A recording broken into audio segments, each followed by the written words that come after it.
Welcome to Hashtime with Navguzi Chwanuka. This is a place where we help you unravel social constructs, discuss self-development in line with mental health, emotional well-being, and everything in between that directly or indirectly affects us in the millennial world around us. If you're hearing my voice for the first time and are the kind of person who is not scared of being a better version of yourself even if it requires you to contradict who you were 24 hours ago, consider this your virtual home. I'm your host, Navguzi Chwanuka, and I cannot wait to engage with you in the various conversations. Hi, how you doing? Oh my god, I'm very sure I am more vibrant than I was last Monday. Hey man, that last week feels like it had 14 days.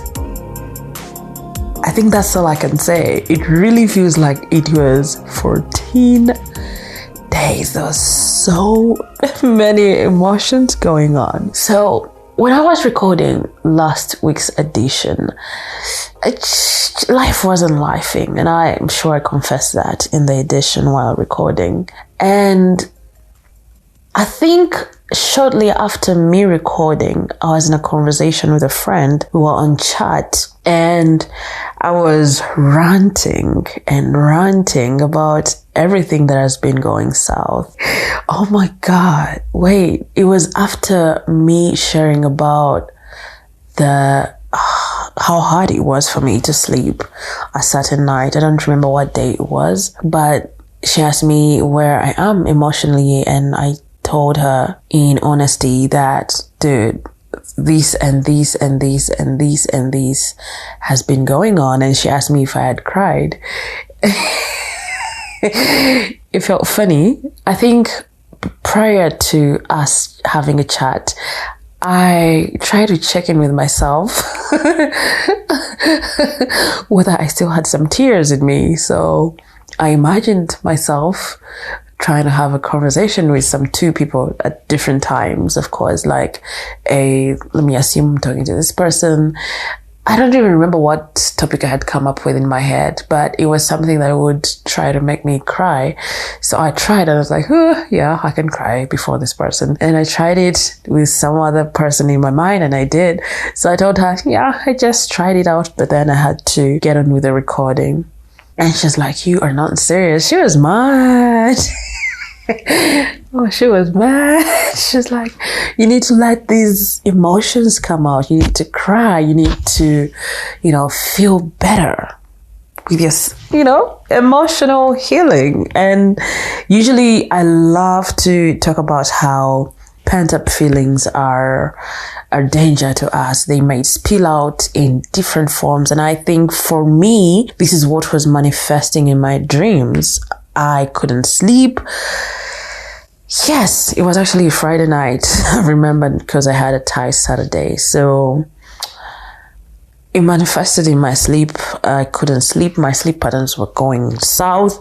But, and this is something that I'm also going to recommend to you, please visit the episodes that I published last year. I don't remember the episode numbers, but it must have been July, and I was just publishing noise.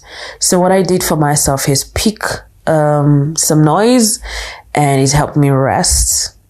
It made it possible for me to sleep until the following morning, the same morning, in short. So yeah. There's a couple of things that have been troubling me. It's not just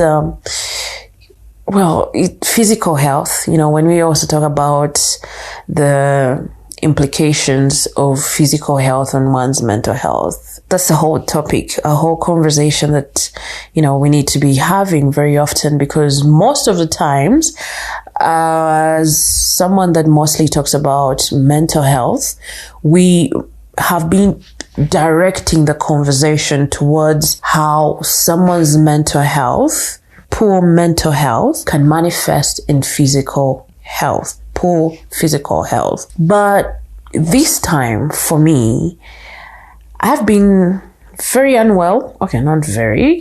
When I say very, it sounds like I'm bedridden. I have been unwell, and I think last week was the 5th week. Oh, it's a very long time.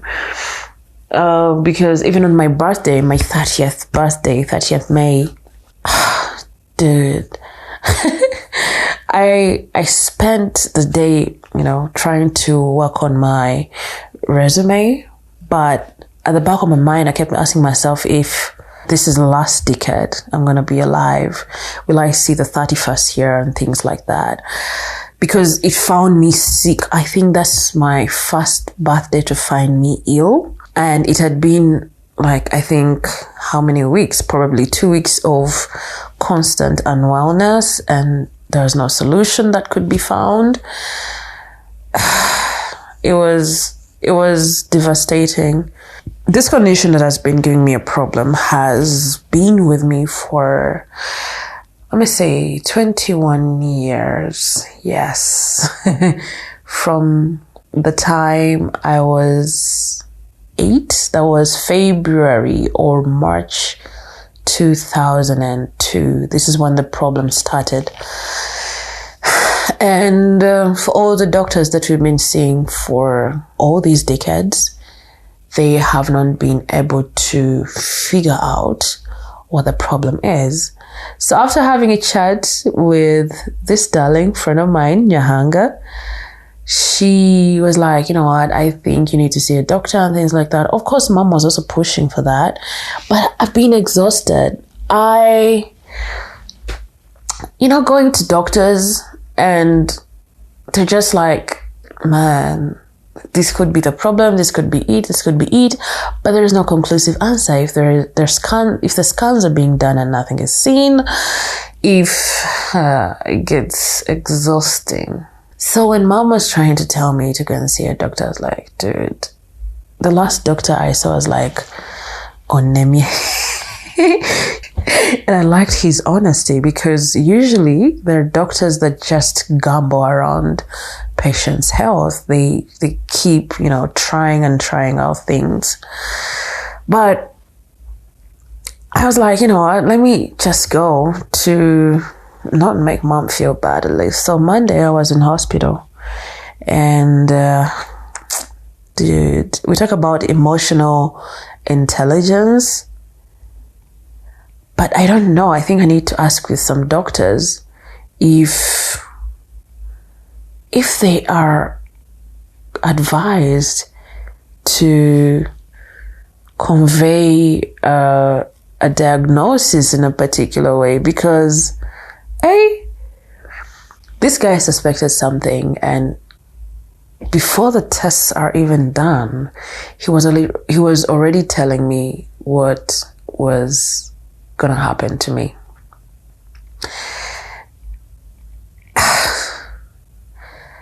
And for something that he suspected, when I checked Google, Lord have mercy. Oh my God. What the heck? That was nasty. When I checked the internet, I was scared. Panicked, I think. But I was ready to go through the procedures that are required for me to do the test. Strange as this complexity that was suspected is, they're supposed to do the test between the hours of midnight and 3 a.m. for them to yield proper or conclusive or trusted results. But there's no how that was going to work. And also the laboratory that we went to, the doctors had mentioned that, the lab technician had expressed his version of the truth, that he was definitely not going to be able to access me between those hours. So there is an option of taking a specific drug that, catalyzes the blood or something like that. And then they do the test the following morning. So that was Tuesday. But Monday, I went back to work and I was silent. I was really looking through what are the remedies for this thing. Is it real? Like, there's no turn back? It just gets worse? Because there's no medication for it. It's just a management of symptoms, but things just go worse. And also the doctor was like, there's nothing you can do. It can only get worse.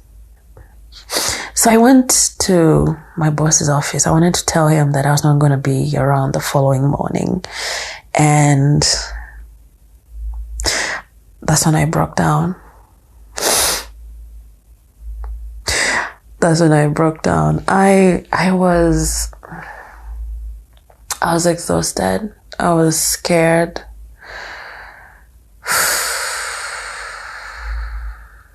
My goodness.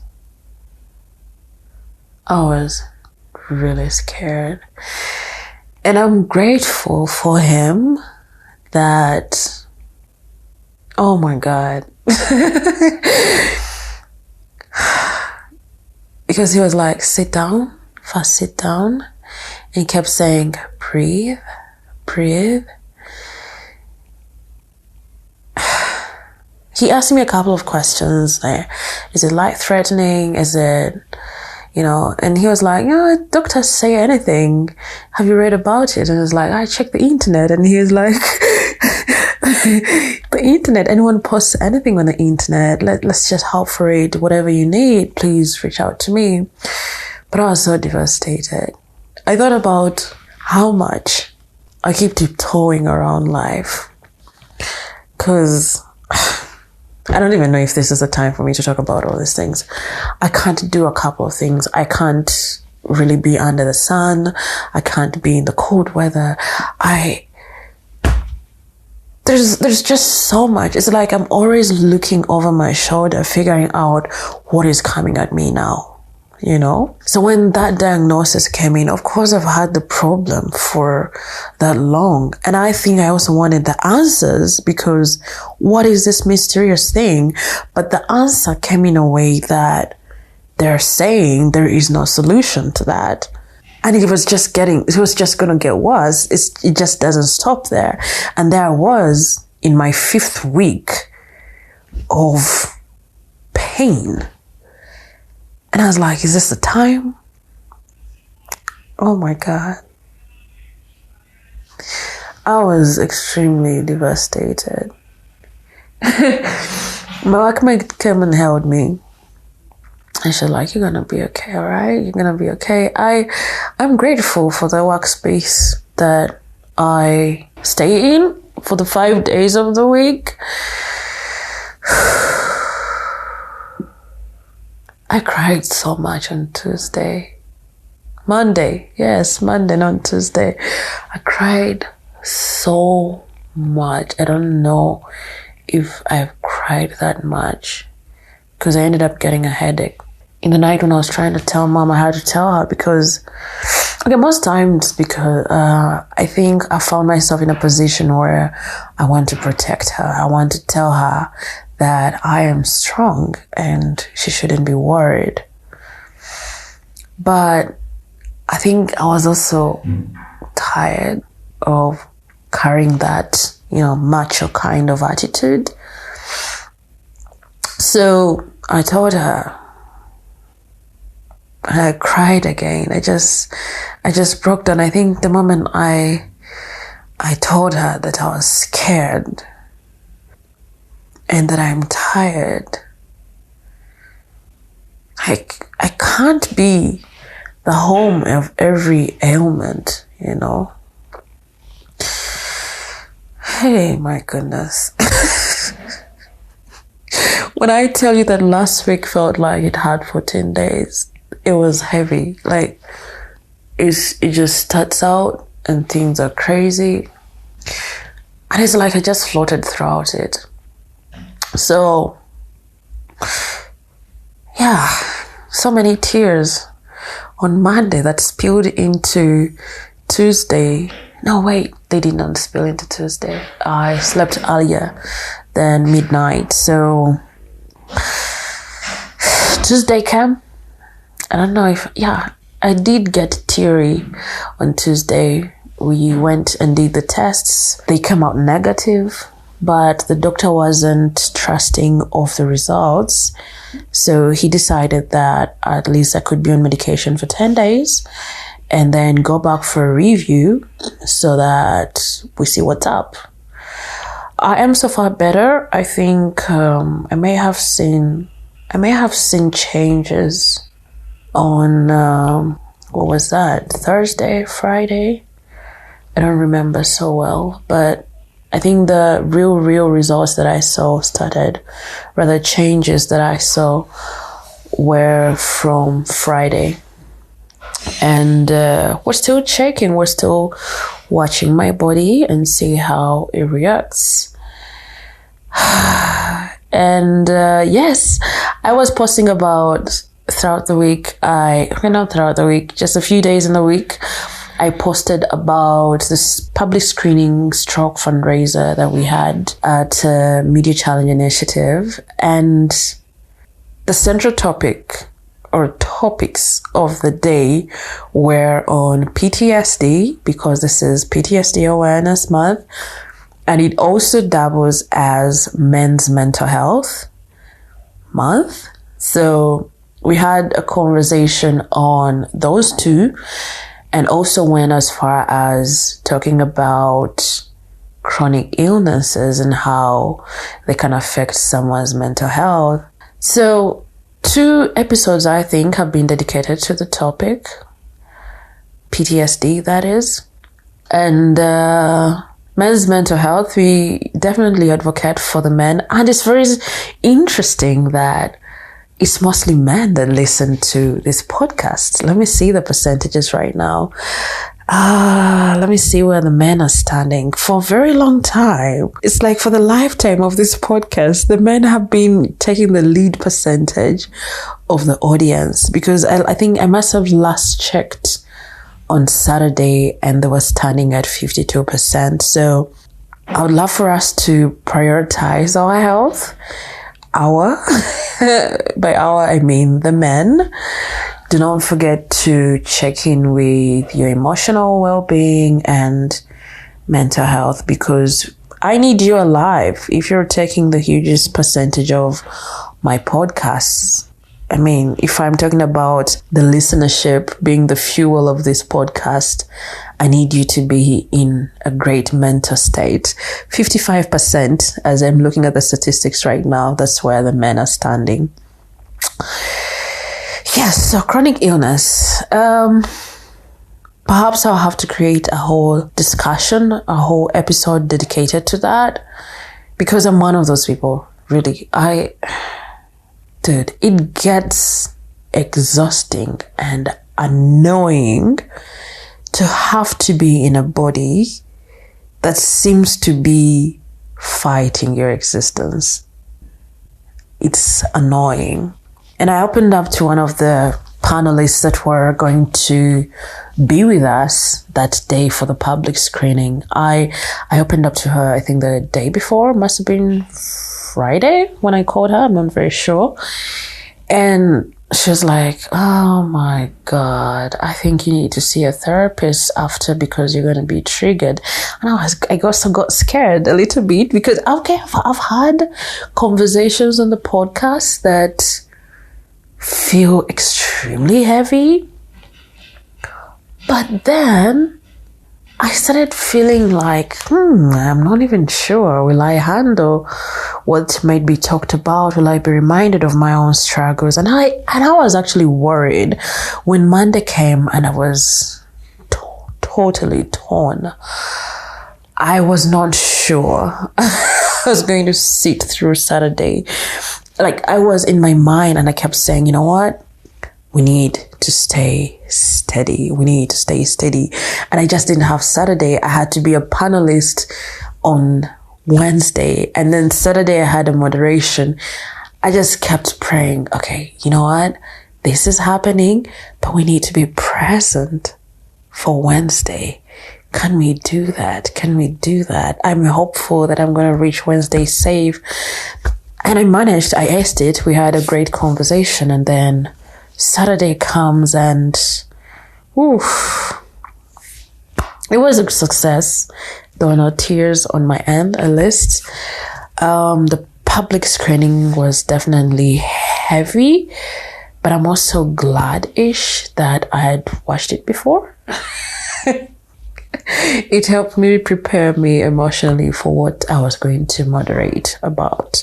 So congratulations to Shimei, the great storyteller that honored the late Walugembe. We're going to have a conversation with him at the end of this month. And yes, I think it's important for me to also let you know that when this month closes, I'm going to go in a break.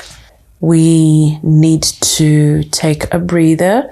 It's going to be the same as what I did last year, and that is for the noise. I'm going to republish the noise, and it's something that I've been thinking a lot about. I don't know how to go about it, but I don't want it for someone to have to roll back to last year for them to be able to catch up on these noises, because I noticed that a couple of people listened to them a lot, and I also got feedback that people had no awareness that there are such thing as colors of noise, and they also didn't know that it could help them rest.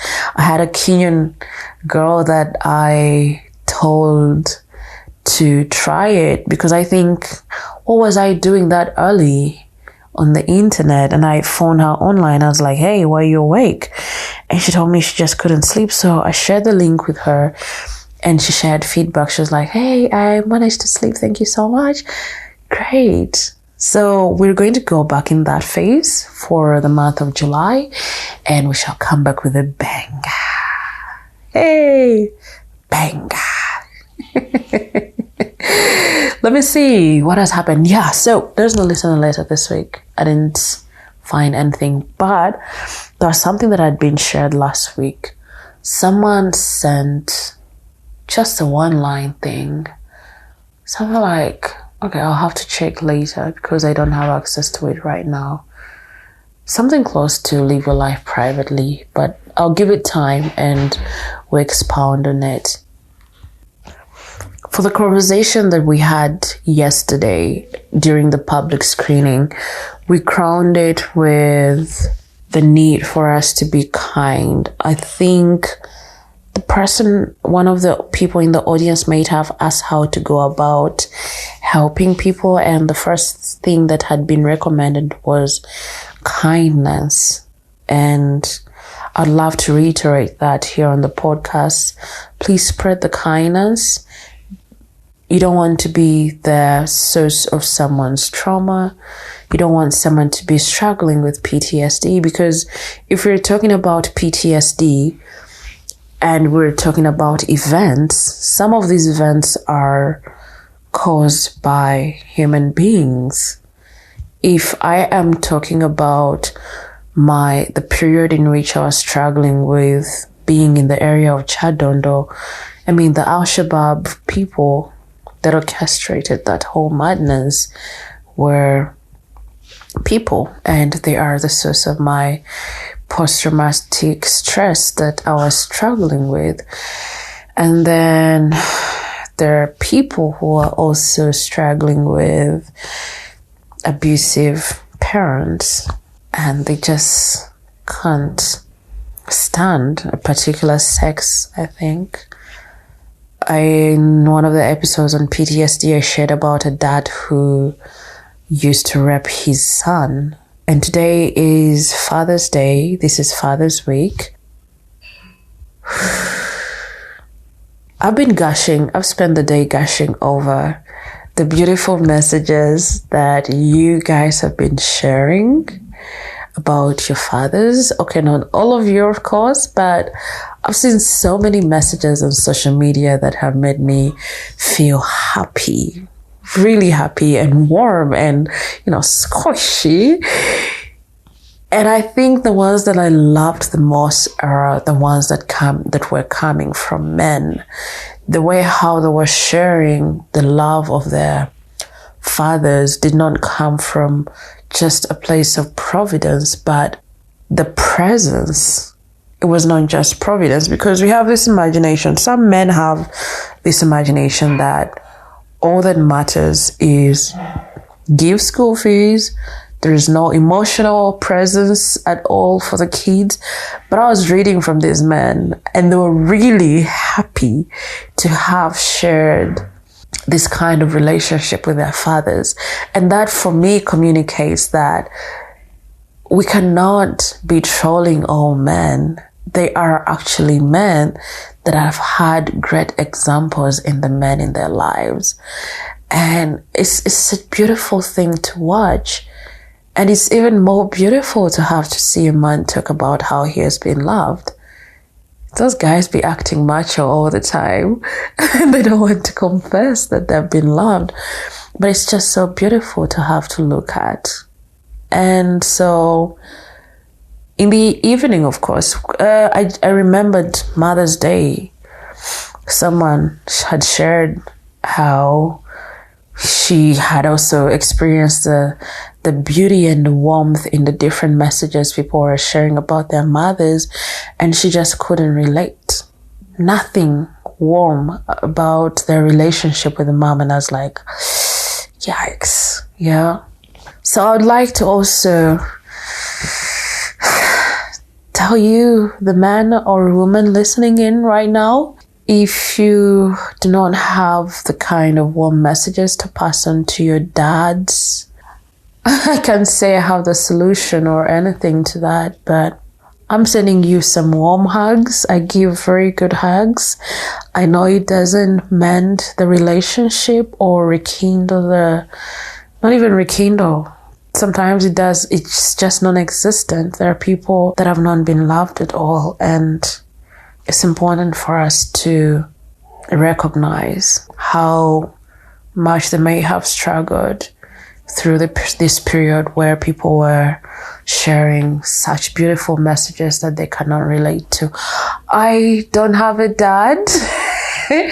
My dad died before I was born, but at least I've had male figures in my life. They did not come in this position of replacing my dad, but they came as men in my life. Of course, it wasn't on a constant that at every hour you can access them, but on the days they were present, I knew they were present. On the days when I was in luck and I reached out to them, they were present. And much as they are not my biological fathers, or even, there's some of them I call them daddy, and the other one just has the title Brown, which is a whole story. And those guys, man, I just love how safe I feel with them. And I love how much they love me.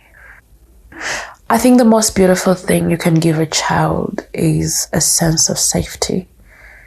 And that alone makes me smile, where my voice wasn't muffled at any 1 minute when I was talking to these men, when I was holding them accountable, when they were challenging me at something. They were helping me to think on my own. And so where I stand and can talk to men without being reminded that I'm a girl or a woman or something like that, I give credit to these men that have been in my life, because they contributed to the kind of person that I am. So, yeah, happy Father's Week. I look forward to seeing you on Wednesday. Yes, oh my God. I can't wait to see the guest that is going to be there with us. You need to wait. Yes, the guest that is coming in on Wednesday. Yeah, we had such a great conversation. In a way, it is stringed to this in your words. So happy Father's Week. See you on Wednesday.